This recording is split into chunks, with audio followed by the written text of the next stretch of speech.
What's up? Okay. What's happening? Couple of vlogs with Busta Rhymes and Ciara. So how this whole project came about? That was 2021, I think. I was introduced to a certain camp of producers who was linked to Gerald, and he liked my work. He believed in my work more than I believed in my work, to be honest with you. Like, he was like, yo, your stuff is like really good. Like, honestly, on the international level and stuff, let's see what we could do together. From there, it was just a matter of like building some beats, submitted for like different artists and stuff like that they were attached to. It's a whole journey. You have a lot of people in the chain, so then sometimes like things get to a point where it's like, we like this, the artist likes it, etc. But then sometimes, for whatever reason, it might not play. But I had a placement with the same JR with the artist T Grizzly. That was my first international placement with him. That was in, I think, 2022. I think so. Yeah. So this one now, that beat was actually done in 2021 in the original batch, and I got the call this year, like in May, that there's a possible placement with Ciara and a possible collab with Busta Rhymes. So I was like, okay, all right, all right. Let's see how this one go. When they announced that it was going to be released the Friday, I actually saw it, the same post as everybody else, like a couple of days. Yeah, you know. So it was just as surprising to me. I knew it was gonna potentially come up because, like, you know, legal team reached out, label and all that stuff, and I know once it gets to that stage, then it's like more likely than not gonna go through. But still have my fingers crossed. It's like, release it, and then it came. With me and JR, things work one of two ways. Sometimes I would start a beat and then send it to him and say, yo, what do you think about this? And then he might like it, he may not like it. He likes it, and then he develops on it, builds some more stuff and all that. Or he could send me some drums, some keys or whatever and say, yo, what do you think about this? And then I develop it, add some more stuff, and then we come to a final product. You know, in this case, Tommy, the brother, he would have sent me the Art Noise song, and he was like, yo, I think this might be something good that might be able to be sampled in a cool way.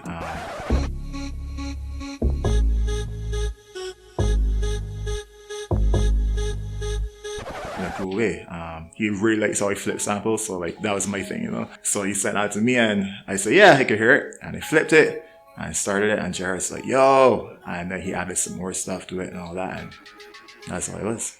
How has the feedback been? I know I've been seeing a lot of people like freaking out online, reposting, oh my god, Andre, what's this here?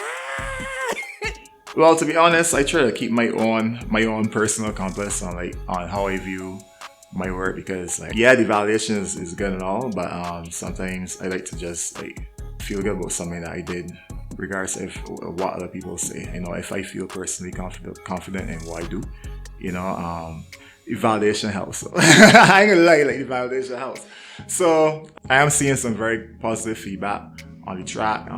She apparently would have performed it before live with Busta, and people were looking forward to that particular one being recorded and stuff like that. So it's honestly a very good feeling, just looking and seeing everybody just like, and knowing that that's my, you know, I create that. You know what I mean? That you think. Yeah.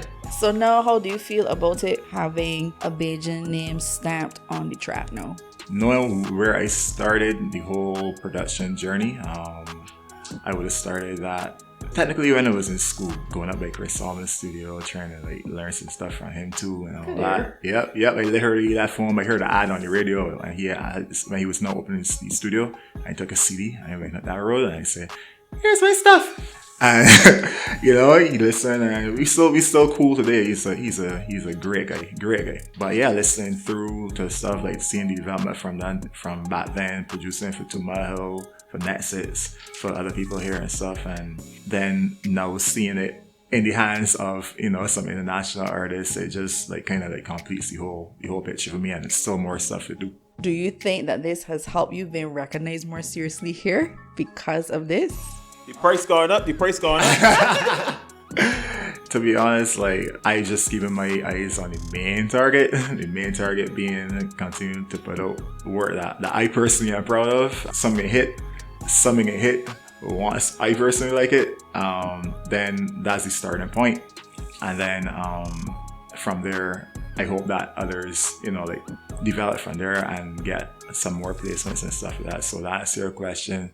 Yeah, people will definitely look and now see that, I have a international, well, it's technically 2 now, but now that I have those underneath my belt, you could argue that some people will look at you in a different light and stuff like that. But I just want people to look at my actual work as opposed to the accomplishment here or whatever. Just listen to the work itself, let the work speak for itself.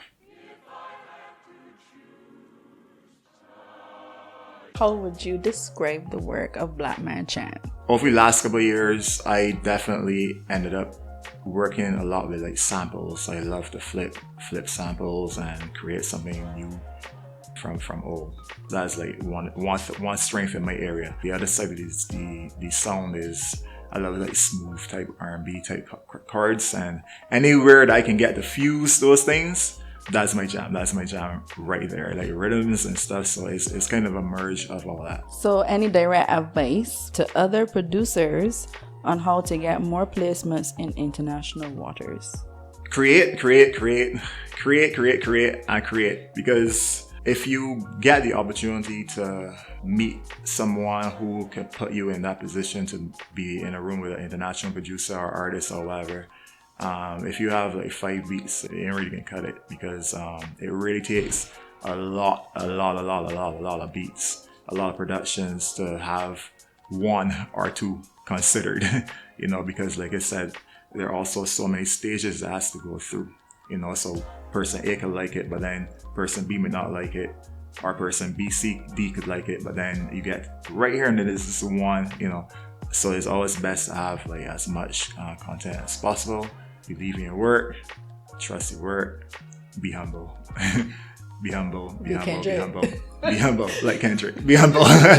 Those are honestly the main things, and just not giving up if you get a no, because there will be no's. There will be a lot of no's. There will be way more no's than there will be yeses. So just keep going, keep producing, do it with joy, try not to focus on, I need to do this beat because I want to play this, just create.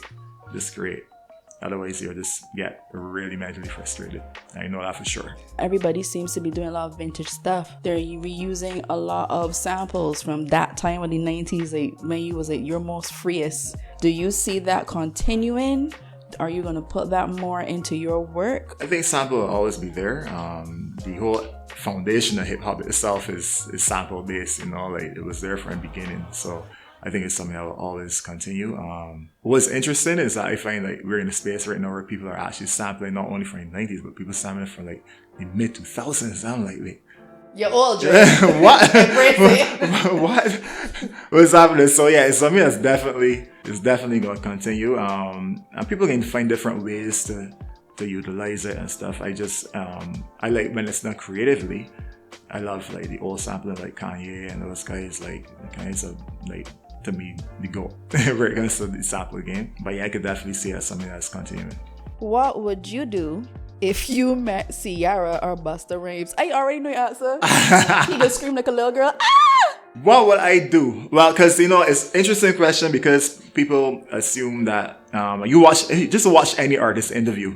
It's not a situation where you're in the room and everybody vibing and stuff. It's not like that. A lot of things are done remotely. Sometimes on the biggest level, you're not in the room with the person. Person doesn't even know that you did what you did, etc. So don't think that if Busta watch your hair, it's yo, Dre, what's up? It's not really that. I get freaked out right there on the spot, just like 200.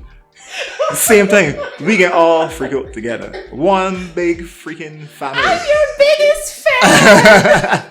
Who was the most surprising person who you saw sharing the trap on social media? I'm not sure, because to be honest with you, to be real honest, once it happened, I kind of went in a zone wait, this just happened, or this is real?